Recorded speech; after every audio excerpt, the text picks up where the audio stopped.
মিতু না, সকাল সকাল এত সেজে গুজে, তাও আবার স্যাটারডের দিন, কি ব্যাপার? কোনো স্পেশাল ব্যাপার?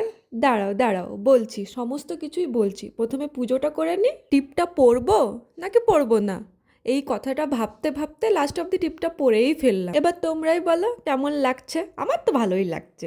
এইসব করতে করতে আমার সখীও চলে এসেছিল, আর এনার জন্যই আমি 1.5 ঘন্টা লেট। কিন্তু একটা ব্যাপার যেটা ভালো, আমরা পৌঁছতে না পৌঁছাতেই ট্রেন এসে হাজির। উঠেই 1 কাপ লেবু চা খেয়ে আমরা আমাদের গন্তব্যস্থলে পৌঁছে গেছি।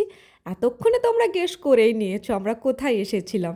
আমরা আজকে বড় মার কাছে গেছিলাম। অনেক দিনের ইচ্ছে ছিল যাওয়ার, কিন্তু যাওয়া হয়ে উঠতো না। বড় মার কাছ থেকে ফিরে আমি চলে গেছিলাম আমার সখীর কোয়ার্টারে। আমার ল্যাবে কিছু কাজ ছিল, তাই রুমে না গিয়ে সোজা চলে গেছিলাম ওর কোয়ার্টারে। আর আজকের লাঞ্চে ছিল আমার স্পেশাল মেনু, আলুর দম আর সাথে ফুলকো ফুলকো লুচি।